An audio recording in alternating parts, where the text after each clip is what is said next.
Perkenalkan, kami dari kelompok 2 Komunikasi dan Penyuluhan Kehutanan. Perkenalkan, nama saya Ahmad Dafi Mujibur Rahman. Perkenalkan, nama saya Fatimah. Saya Arif Kalama Saida. Perkenalkan, nama saya Octavian Ramadhani. Di sini kami akan menyampaikan penyuluhan tentang konservasi hutan dan lahan. Dadah! Bapak dan Ibu sekalian atau teman-teman sekalian, hutan dan lahan bukan hanya kumpulan pohon, tetapi sumber kehidupan kita. Dari hutan kita mendapat udara bersih, air, pangan, dan penghidupan. Tapi saat ini banyak hutan kita hilang akibat pembalakan dan kebakaran. Akibatnya, tanah menjadi gersang, sungai kering, dan hasil panen menurun. Karena itu, kita harus bersama-sama melakukan konservasi hutan dan lahan. Caranya sederhana, jangan bakar lahan, tanam pohon di halaman rumah, jaga sumber air, dan manfaatkan hasil hutan dengan bijak. Kita tidak perlu menunggu orang lain, setiap langkah kecil yang kita lakukan hari ini akan menjadi penyelamat bagi anak cucu kita nanti. Lalu ada strategi dalam pengelolaan konservasi, yaitu yang pertama konservasi in situ, melindungi flora dan fauna di habitat aslinya seperti hutan lindung dan taman nasional. Lalu yang kedua, konservasi ex situ, menyimpan dan menanam kembali spesies di luar habitat aslinya seperti kebun bibit dan arboretum.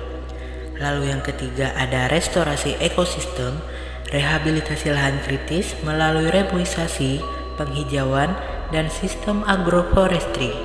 Lalu yang keempat ada pengelolaan berbasis masyarakat, melibatkan kelompok tani hutan, lembaga adat, dan warga desa dalam pengawasan dan pemanfaatan hasil hutan.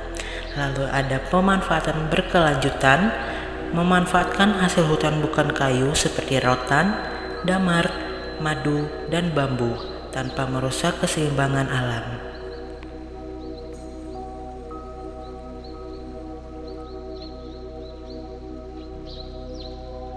Selanjutnya di sini ada tantangan dan ancaman dalam konservasi, yang dimana di sini mencangkup deforestasi akibat pembukaan lahan untuk pertanian, tambang, dan permukiman, kebakaran hutan dan lahan di musim kemarau, perubahan iklim yang mengubah pola hujan dan pertumbuhan tanaman, rendahnya kesadaran lingkungan sebagian masyarakat, konflik kepentingan lahan antara masyarakat dengan pihak yang lainnya.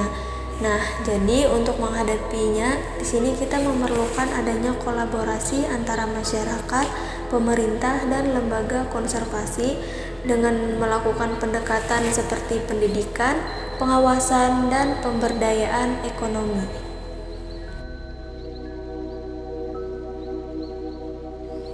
Edukasi dan pemberdayaan masyarakat. Edukasi menjadi kunci keberhasilan konservasi, yang dimana beberapa bentuk kegiatan ini bisa dilakukan dengan cara melakukan pelatihan teknik menanam dan membuat bibit pohon lokal. Kemudian ada pengenalan sistem agroforestry, yaitu dengan cara menanam pohon kehutanan bersama tanaman pangan. Pembuatan deplot atau contoh lapangan konservasi lahan dan air. Kemudian ada pembentukan kelompok tani hutan atau KTH untuk mengelola kawasan secara kolektif. Kemudian ada program satu rumah satu pohon di desa, dan pendidikan lingkungan untuk anak-anak sekolah agar cinta hutan sejak dini. Jadi teman-teman semua, mari kita jaga bersama hutan dan lahan yang menjadi sumber kehidupan kita.